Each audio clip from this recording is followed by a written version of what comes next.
morning guys! Welcome to another vlog! So today is Thursday. May pasok na naman ako. 8:30 po na ng umaga. Lagyan ko siya ng almond kasi kulang. So 10 to 1 yung pasok ko. Kala ko 9 to 1. So anyway, update sa aking parcel. Wala pa rin siya guys. Nandun pa rin siya sa kapitbahay. Hopefully today naman. Deliver na talaga siya. Malapit lang, as in, dyan lang, oh. Yun nga lang, hindi man tayo pwedeng pumasok. So, kain muna ako ng breakfast kasi papasok tayo sa work.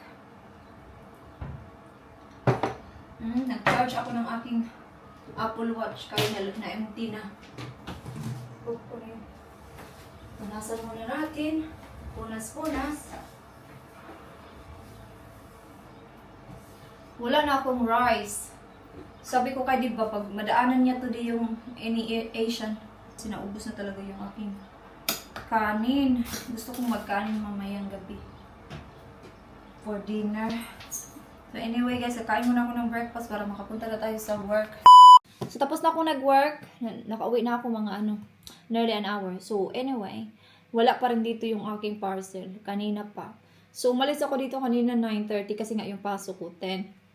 Sabi ko, meron pa naman akong time, so puntahan ko yung bahay na doon dineliver yung aking parcel. So, sabi ko, itry ko lang, sabi ni Dave, itry mo po. So, pumunta ako doon. So nag-bell ako, yung sumagot is yung babae. Kahapon kasi is yung lalaki.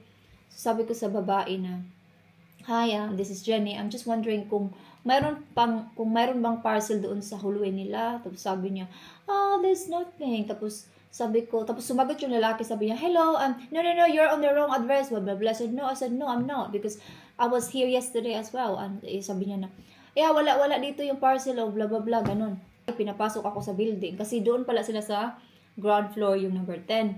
So, pagka inopen niya yung door, tapos sabi niya sa akin, wala man dito yung parcel, o baka nilagay doon sa mga locker. Sabi niya, hindi din naman yun magkasya kung ilagay nila sa locker, kasi yung locker maliit lang, parang lang ba, mga mails lang.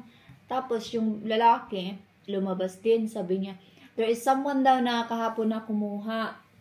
Siguro i-deliver yun sa'yo. Iwan ko kung maniniwala ba ako sa kanila or maniniwala ako sa, iwan ko talaga. I'm not being judgmental or it's me. I don't know this person. Anyway. So, yeah. So, sabi ko sa kanya, kasi yung address kasi na nilagay ko is sakto naman. Sabi niya, yes, naka-address daw yun kay Jenny nga, ako daw. Tapos sabi niya, may kumuha daw kahapon. Yun nga. Sabi niya na, wala na daw dito. Kasi kahapon, may picture kasi na nandun talaga. Ipakita ko sa inyo yung picture. Tapos, sabi niya, may pumunta kahapon, kinuha yung parcel daw. Tapos, wala na doon. So, iwan ko, nag-email na ako sa customer service ng inorderan ko sa John Lewis. Tapos, hindi pa sila nag-reply, which is I done it this morning. Tapos, tumawag ulit si Dave ng umaga sa DHL. Sabi, i-drop daw today. Same din sa sinabi kahapon, i-drop kahapon. Walang nangyari. So, mura lang naman siya. Sapatos lang naman yun. Pakita ko sa iyo yung laman ng parcel na yun. Mura lang siya kasi kahit ako na-surprise ako na ang mura ng sapatos na Adidas. Kasi pang bata siguro, kaya siguro mura. So, yun, hindi pa siya dumating. Hopefully, today, no? Para matry ko siya. Or something, anyway. Wala tayong magawa. Hintayin na lang natin kung ma-deliver siya today. So, magtutu pa lang kasi wala ko natapos. So, magsundo kay Kira is yung lolo niya. Sabi niya kanina siya na magsundo. So, yeah, mag-relax muna ako, guys. And I will talk to you in a bit. Yes. 422. Thank you very much. First line of your address and postcode for data protection purposes. Delta Romeo 2017@gmail.com. Thank you very much. It shows that the item has been delivered, but you haven't received the correct one. So I went there this morning before I went to work.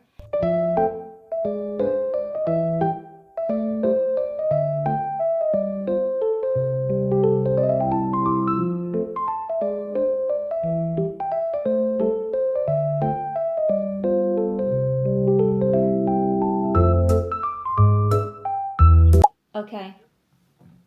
So, sabi ng lalaki, i-refund na lang daw. Tapos, bibigyan daw ako ng gift voucher, which is 5 pounds. So, parang delivery ba? Yung pinang delivery. So, okay na. So, at least i-refund na lang kaysa, di ba, maghintay ako sa wala. So, yung tanong ko ngayon, halimbawa, darating yung parcel. So, akin na yun. Ganun ba yun? O hindi ko alam. O baka sila na yung mag-contact sa DHL. So, at least na-sort ko na, no? Orderin ko na lang siya ulit. Di ba? So, maybe, i-click and collect ko na lang. Tinignan niya kung available yung in-order kong shoes para orderin niya ulit. Sabi niya, wala daw yung size ko. So, maghanap na lang ako ng iba. Hopefully, may makita ako, no? So, yeah, so anyway, yun lang naman, guys. At least na-refund na tayo. So, mag-start na ako magluto ng dinner. Kaya, on the way na daw si Dib. Nakabili daw siya ng rice. Tsaka Mang Tomas. Paborito kasi yun ni Kira. Hindi siya nakabili ng crispy fry. Naubusan daw. So, next time na lang po. Doon na lang ako bibili pag... Ako na lang yung bibili pag punta ko next week. Okay. Mag-air fry din ako ng chicken breast. Yeah. Si Kira, hindi pa daw siya gutom.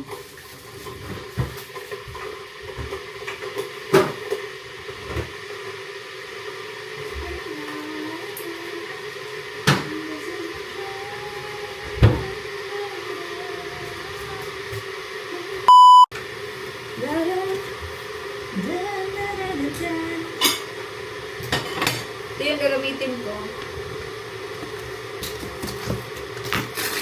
Ubusin ko na ito para gamitin na lang dinidib sa work pang ano niya. Wraps.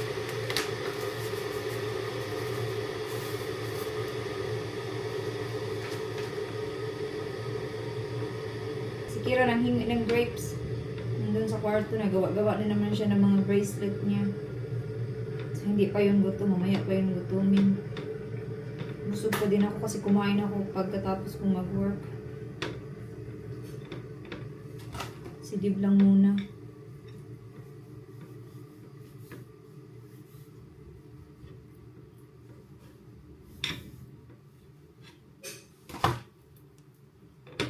Okay. Lagyan natin ng kunting oil para hindi naman siya dry.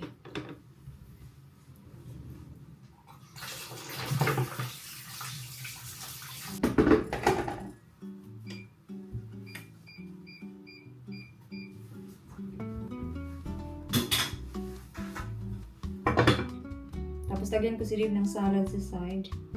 Yan, yun lang. Madali lang yung mga English food. Iba talaga sa Pilipino nun, ah. Mantika, bawang, sibuyas. Igisa mo pa ganito. Kanila madali lang. Air fry lang. Mag-boil ka lang ng patatas. Ano, tapos na. Magawa ka ng salad. Wala na. Busog na sila.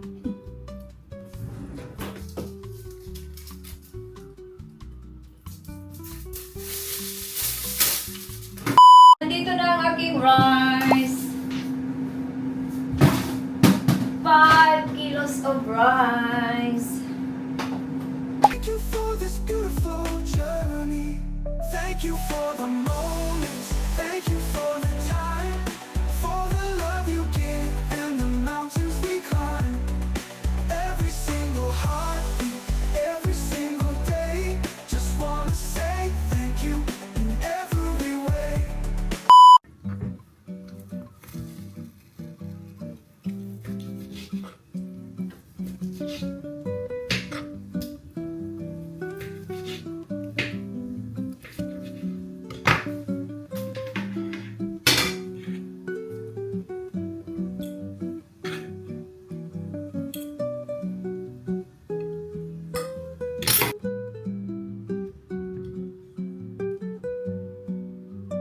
Okay. Ubusin na natin.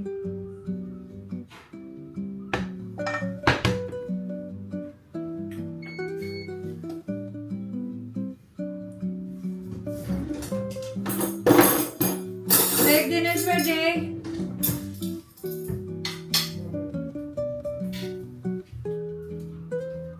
Kakain na si Kira at saka si Dave. Mommy, Yeah?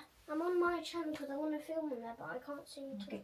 So Kira is going to London tomorrow after school. Hang on, Can you Kira. put that back so I can film? Okay, put that one there. I think that's your one. I can get my.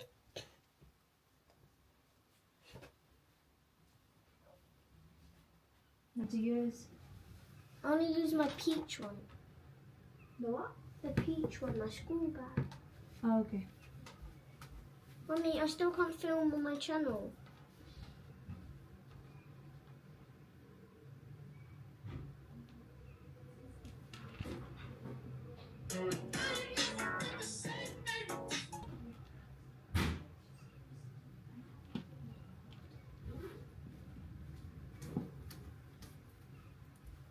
Okay.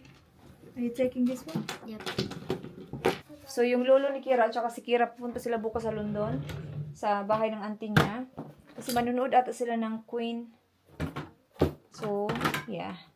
Sa Sabado din sila uuwi. Kasi merong school activity si Kira sa Saturday. Kailangan niyang pumunta sa school ng 10. Pero sabi ng lolo niya, nandito na daw sila mga 9. Yeah.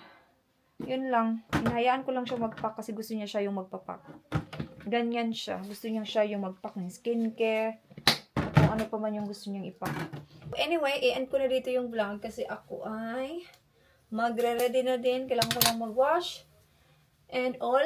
Mag-remove ng makeup and mag-chill.